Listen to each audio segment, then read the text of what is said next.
ក្រៅពីខ្ញុំគិតខ្លួនឯងថាខ្ញុំនេះជាខ្ញុំបម្រើរបស់លោកគ្រូហើយការដែលលោកគ្រូធ្វើបែបនេះក៏ដោយសារតែលោកគ្រូការពារកិត្តិយសរបស់លោកគ្រូតែប៉ុណ្ណោះត្រូវដូច្នេះនាងកុំធ្វើរឹកដូចជាប្រពន្ធខ្ញុំអសោះហើយកុំប្រើល្បិចមញែកមញក់ដាក់ខ្ញុំណាព្រោះខ្ញុំមិនចូលចិត្តខ្ញុំគ្រាន់តែអាណិតតិចតួចប៉ុណ្ណោះលោកគ្រូអាណិតខ្ញុំធ្វើអីលោកគ្រូគាត់តែប្រាំខ្ញុំឲ្យធ្វើការធ្ងន់គ្មានថ្ងៃសម្រាកឬមួយក៏លោកគ្រូបែរដំច្រាំធាក់ខ្ញុំឲ្យអស់ចិត្តលោកគ្រូទៅព្រោះខ្ញុំនេះគឺជាមេរោគចង្រៃដែលបំផ្លាញសុភមង្គលរបស់លោកគ្រូនេះមិនមែនជាក្តីអាណិតរវាងប្តីប្រពន្ធនោះទេតែវាគឺជាក្តីអាណិតរវាងសិស្សហើយនឹងគ្រូទៅវិញទេបានហើយនាងអាចទៅបានហើយចា៎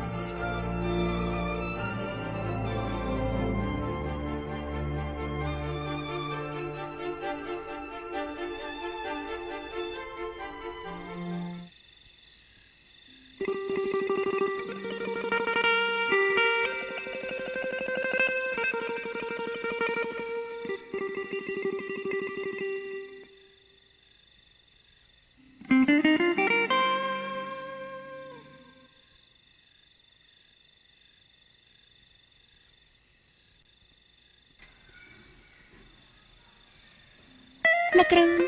ពិសាទឹកក្រោតមិនបានជានាងលើកមកខ្លួនឯងគឺមិញសាយរវល់ចាប់ដៃ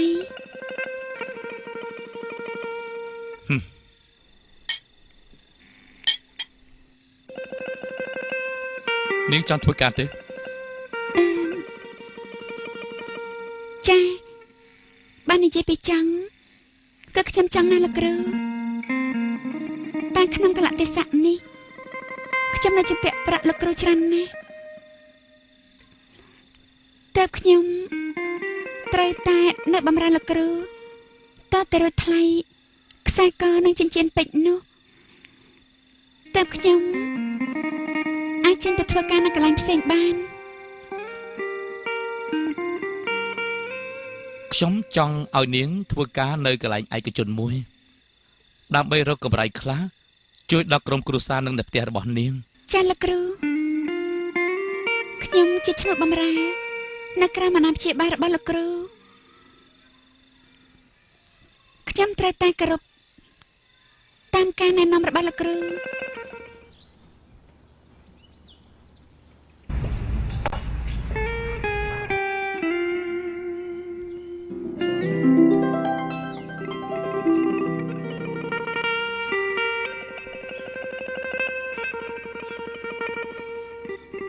លោកគ្រូ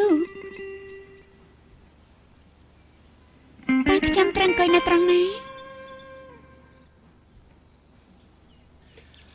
នាងអង្គុយត្រង់ណាក៏បានដែរស្រេចទៅចិត្តនាងចុះប៉ុន្តែបើខ្ញុំនេះអង្គុយនៅខាងមុខលោកគ្រូប្រកាសជាថាខ្ញុំនេះធ្វើខ្លួនជាប្រពន្ធរបស់លោកគ្រូតែបើខ្ញុំអង្គុយនៅខាងក្រោយច្បាស់ជាមានគេគិតថាលោកគ្រូនេះគឺជាអ្នកស៊ីឈ្នួលបាក់ឡានខ្ញុំហើយបានហើយកុំបោកបាច់លេងសម្ដីខ្លាំងពេកប្រយ័ត្នទៅធ្វើការមិនទាន់ខ្ញុំមិនចង់ទៅធ្វើការទាំងពោះទៅទេនោះទេបើអញ្ចឹងលោកគ្រូកុំស្ដាយក្រោយណាច្បាស់ជាមានអ្នកដែលស្គាល់លោកគ្រូមើលឃើញជាមិនខានទេប្រយ័ត្នអត់ប្រពន្ធណាលោកគ្រូខ្លាចតែមិត្តភ័ក្តិប្រុសរបស់នាងឃើញវិញទេព្រោះអីនាងបដាប្រុសចាស់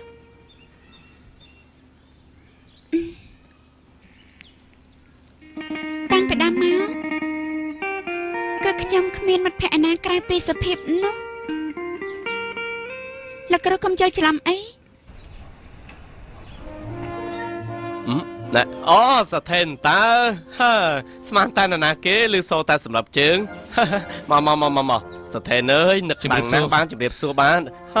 អូអរគុណច្រើនណាស់អាឡ័យតែត្រេកអរខ្លាំងពេកបានជួបសថេនកាន់តាំងបញ្ជីស្នាមមកជាមួយទៀតអើចេញអង្គុយលេងសិនមកហ្នឹងហើយណែខ្ញុំតែហៅប្រពន្ធខ្ញុំសិនហើយក៏ត្រូវជាប្រធានខ្ញុំដែរតែសិនហើយណាអង្គុយលេងសិនទៅសថេនណែអូនប្រធានណា ចាបាទអនុប្រធាន ថាម្នេះមកពួកម៉ាក់បងគេមកលេងណាមកឆាប់ឡើងមកណែនេះណាជួយដាក់ទឹកដាក់អីទទួលភ្ញៀវផងមកអើយ ជម្រាបសួរស្រីប្រធាន ចាជម្រាបសួរលោកស្រី អាយ៉ាបងភ្លេចខ្លួនតែអង្គុយមុនប្រធានទៅទៀត អូចង្អៀតអីក៏ចង្អៀតម្លេះអ្នកណាគេរៀបចំកន្លែងហ្នឹង នេះមកតែពីកាប៉ែគូតអូនវាធំនឹងហើយបានទៅគេទៅឯងចឹងនោះហើយបានហើយឈប់រੂទៅ អូយចង្អៀតណាស់ អូនប្រធានខ្ញុំតែប៉ុណ្្នឹងឯងអ្នកទាំងពីរកុំប្រកាន់អីខ្ញុំឲ្យតែមានភ្ញៀវមកគឺនិយាយចេះតែច្រឡំខុសច្រឡំត្រូវចឹងហើយហើយណែសថេណាបែកគ្នាមករយៈហ្នឹងហើយសុខសប្បាយទេអី បានសុខសប្បាយ ហើយមើលទៅសថេណាតាំងពីបែកមកស្ងាត់មានប្រពន្ធស្រស់ស្អាតគួរឲ្យចំណែនណាស់នេះមើលយូរទៅស្រស់ស្អាតជាងប្រពន្ធខ្ញុំទៅទៀតអត់ទេបងចង់ថាអូនស្រស់ស្អាតម្យ៉ាងហើយប្រពន្ធថេនណាក៏ស្រស់ស្អាតម្យ៉ាងដែរមែនទេអូនប្រធាន បងអនុប្រធាននិយាយចឹងបានត្រឹមត្រូវ សូមអ្នកទាំងពីរកុំយល់ច្រឡំអីខ្ញុំនិងនាងជាប្អូនចដូនមួយនឹងគ្នាទេ អូអញ្ចឹងទេអីខ្ញុំវិតែនឹងច្រឡំ នេះបងរ៉េតអូអនុប្រធានបងណែមើលទៅប្អូនចដូនមួយសថេនស្អាតណាស់នេះបើបានមកធ្វើការជាមួយនឹងពួកយើងណាពិតជាល្អមែនទេមែនទេសនិនចាលោកស្រីប្រធានពិតជាល្អណាស់ពួកយើងដាច់ជ្រើសរើសលេខាផ្សេង គ្នាឮថាឯងជ្រើសរើសលេខាហើយគ្នាក៏នាំនាងមកដូច្នេះឯងកុំប្រកាន់អី បានអត់ប្រកាន់អីទេបើអញ្ចឹងស្អែកឲ្យនាងមកធ្វើការនៅកន្លែងខ្ញុំចោះណាហើយរឿងការងារអីគ្រប់យ៉ាងភរិយាខ្ញុំគាត់ចាត់ចែងព្រោះអីគាត់ជាប្រធានរបស់ខ្ញុំហើយខ្ញុំនេះណាគ្រាន់តែជាអនុប្រធានទេ តាមតែលោកនិងលោកស្រីប្រធានអត់ជាស្រ័យផងចុះព្រោះអីខ្ញុំមិនធ្លាប់ធ្វើការទេអើយណែគុំតភ័យអីស្រស់ស្អាតដូចជានាងអញ្ចឹងមើលទៅពិតជាឆ្លាតវៃហើយធានាថាតែមួយអាទិត្យទេខ្ញុំនឹងបង្រៀនការងារនេះឲ្យនាងចេះស្ទន់ ខ្ញុំសូមអរគុណស្រឡាញ់នឹងលោកស្រីប្រធានហើយដែលព្រមទទួលប្អូនស្រីខ្ញុំធ្វើការ សូមជើញលោក អរគុណនាង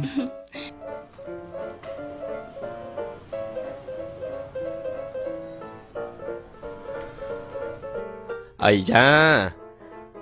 មានប្អូនកំមុំរូបស្អាតអញ្ចឹង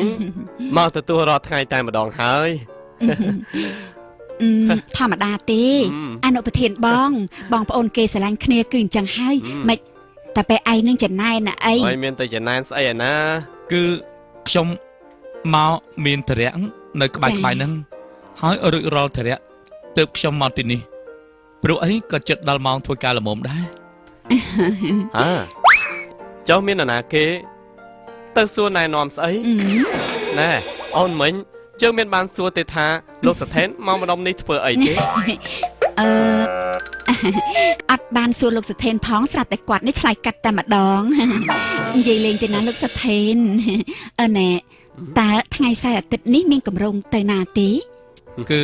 ខ្ញុំគិតថាទៅលេងស្រុកជួបជុំនឹងឪពុកម្ដាយពី3ថ្ងៃ ល្អណាស់ ហើយចង់ទៅធ្វើបុណ្យផងហើយជាពិសេសនោះទៅលេងលើប្រាសាទភ្នំជាសូរតែម្ដង ល្អខ្លាំងណាស់ខ្ញុំក៏ចង់ទៅដែរយូរហើយម្យ៉ាងទៀតនោះចង់នាំអូនប្រធានទៅវត្តទៅវាម្ដងដើម្បីទៅបន់សុំបន់សុំស្អីគេអ្នកបងអនុប្រធានតែចង់ទៅបន់សុំមានប្រពន្ធក្មេង អើយមានឯណាប្រពន្ធក្មេងនេះគឺជាអូននឹងឯងហើយតាមការពិតបងចង់បន់សុំឲ្យក្រុមហ៊ុនរបស់ពួកយើងរកស៊ីបានរីកចម្រើនម្យ៉ាងយើងជាអ្នកកាន់ព្រះពុទ្ធសាសនាផងហើយវិល័យនឹងអូននេះមានអាយុសមាគ្នាដែរនឹងគ្រាន់តែអូនមានព្រលឹងសាច់ម៉ាប់ជាងវិល័យតែប៉ុណ្ណោះតែទោះជាយ៉ាងណាក៏បងនៅតែស្រឡាញ់អូនដដែលនឹង សំតើលោកស្រីប្រធានសំលោកស្រីអញ្ជើញចុះហត្ថលេខាលើបញ្ជីកំងរបស់ភ្ញៀវផង លោកសាស្ត្រាចារ្យជជែកគ្នាលេងជាមួយបងអនុប្រធានសិនទៅខ្ញុំជាប់រវល់មកផ្លែ ដឹងហើយ ឃើញទេប្រពន្ធគ្នាធ្វើការងារបានល្អអញ្ចឹងណា និយាយចឹងបើសិនជាឯងចង់ទៅលេងស្រុកជាមួយនឹងគ្នាឯងត្រូវចុះហត្ថលេខាលើកិច្ចសន្យាមួយសិនបានគ្នាឲ្យទៅ ចុះហត្ថលេខាណែហត្ថលេខាស្អីទៅហ៎តើវាធ្ងន់ធ្ងរដែរទេ អើយវាគ្មានទៅពិបាកស្អីទេ អូ គឺឯងនឹងប្រពន្ធឯងបើសិនជាលឺយើងនិយាយស្អីគាំទ្រទៅហើយមិនបាច់សួរដេញដោលស្អីទេយ៉ាងម៉េចប៉ុណ្ណឹងបានទេ អូយហើយបានកុំព្រួយឲ្យសោះអារឿងហ្នឹងទុកលើគ្នាចោះមិនឲ្យការងារនេះឆ្លោះឆ្លួយបានទេហើយការងារទាំងអស់ហ្នឹងដូចជាផឹកទឹកតែអញ្ចឹង ហើយអ្វីដែលសំខាន់នោះបើលឺហើយដឹងហើយកុំធ្វើឆ្ងល់ឲ្យសោះឮទេ ណែរឿងបែបនេះឲ្យតែឯងប្រាប់គ្នាមុនអញ្ចឹងគ្នានឹងប្រាប់ប្រពន្ធរបស់គ្នាឲ្យបិទមាត់ឲ្យចិននឹងមិនឲ្យរឿងនេះបែកខ្ចក់ខ្ចាយទេហើយជាពិសេសនោះគឺឯងថាអីគ្នាក៏ថាតាម ល្អណាស់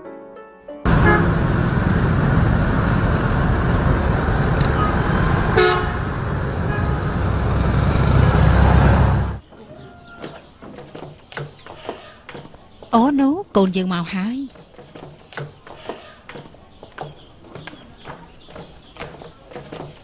ពុកម៉ែជំរាបសួរ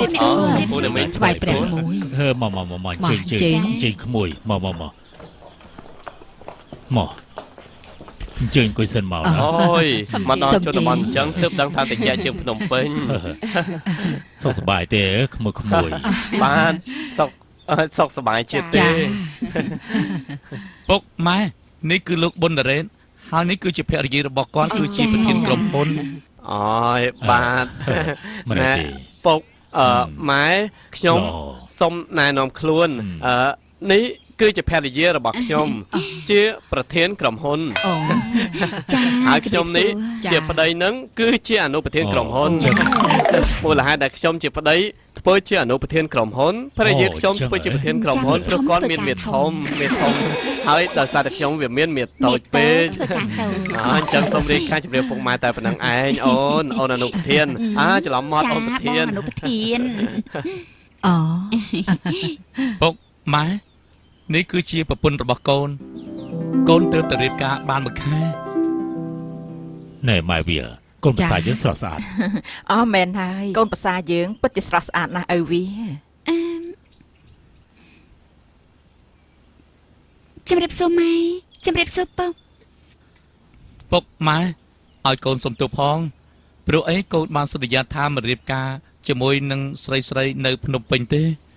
តែដោយស្រឡាញ់នាងពេកហើយបាក់ចិត្តនឹងនាងកូនក៏មិនបានប្រាប់ពុកម៉ែព្រោះខ្លាចពុកម៉ែខឹងទើបសម្រេចចិត្តរៀបការនៅភ្នំពេញទៅ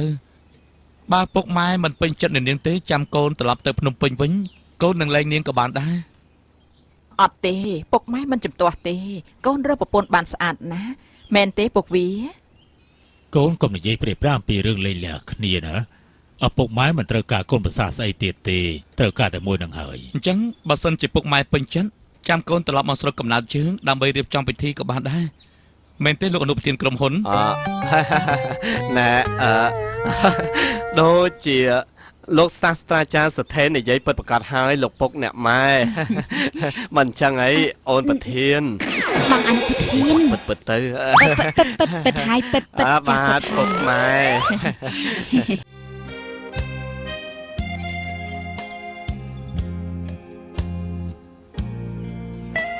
យ៉ាងម៉េចសប្បាយចិត្តខ្លាំងណាស់មែនទេដែលខ្ញុំប្រាប់ពុកម៉ែខ្ញុំថានាងជាប្រពន្ធរបស់ខ្ញុំ ណាណាប្រាប់លោកគ្រូថាខ្ញុំនេះសប្បាយចិត្តណាស់ខ្ញុំចង់ឲ្យលោកគ្រូទៅប្រាប់ចាស់ថាខ្ញុំនេះគឺជាចៅឬជាឈ្នួលរបស់លោកគ្រូ ដែរហើយបើបំផ្លាញខ្ញុំប្រាប់គាត់ថានាងជាប្រពន្ធរបស់ខ្ញុំនោះនាងត្រូវតែធ្វើរឹកពីយ៉ាងណាឲ្យសមជាប្រពន្ធរបស់ខ្ញុំទៅតែពីមួយថ្ងៃទេ ចាលោកគ្រូមិនខ្លាចលោកអនុប្រធាននិងលោកស្រីដឹងទេ ឆ្ងល់ដល់ហើយហេតុអីក៏សភាពការប្រែប្រួលលឿនម្ល៉េះអនុប្រធានបង ហ៎បងមានដើរលឿនឯណាមកពីអូនមកពេកបានជាអូនដើរយឺនហើយរឿងហ្នឹងបងសង្ស័យថាវាមានអាកំបាំងហើយរឿងនេះទៀតបងសង្ឃឹមថាគឺជារឿងបេះដូងក្រៅទ្រូង អនុប្រធានបងអូនណារៀនចប់សញ្ញាបត្រមកពីប្រទេសបារាំងដែរអូនមិនដែលលើគេនិយាយហើយក៏មិនដែលលើពាក្យថាបេះដូងក្រៅទ្រូងអីអូនអត់យល់សោះ ណ៎ឃើញទេធំអីជាងសញ្ញាបត្រនៅស្រុកខ្មែរទេការពិតបេះដូងក្រៅទ្រូងហ្នឹងដូចអូនម៉ាប់ឯងហើយនឹងបងគឺជាបេះដូងក្រៅទ្រូងក្នុងទ្រូងបងនិយាយច្រឡំអូនម៉ាប់ឯងគឺជាបេះដូងក្នុងទ្រូងហើយអូនម៉ាប់គឺជាបេះដូងហើយបងស្រឡាញ់អូនម៉ាប់យកអូនម៉ាប់មកទុកនៅក្នុងទ្រូងរបស់បងយល់ទេអូនយល់ហើយអនុប្រធានបង មកឆាប់ទៅមុខទៀត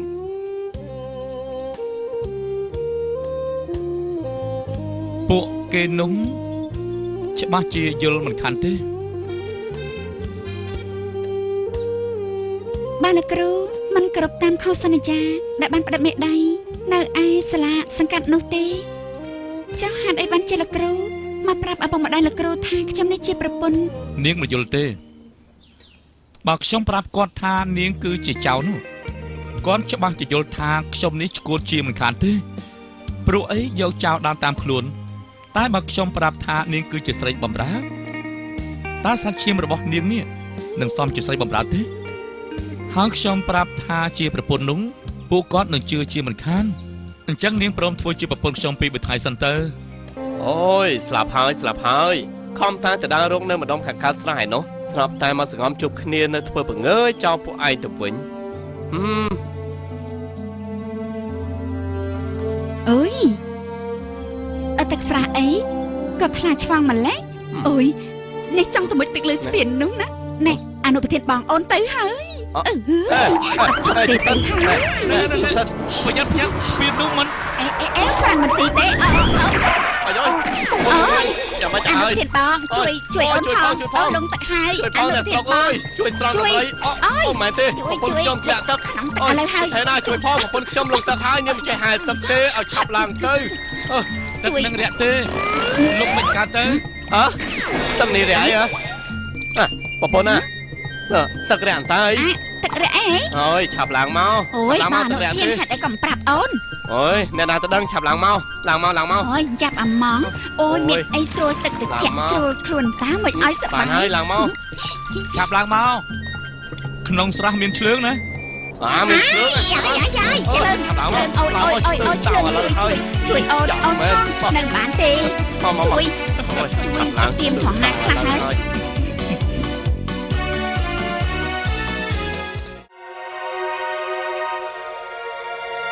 ពីឡៃភួយនេះម៉ែទៅទិញថ្មីទុកឲ្យកូនសថេនមកលេងស្រុកម្ដងកូនយកទៅទុកទៅ10ទៅចាម៉ែអរគុណ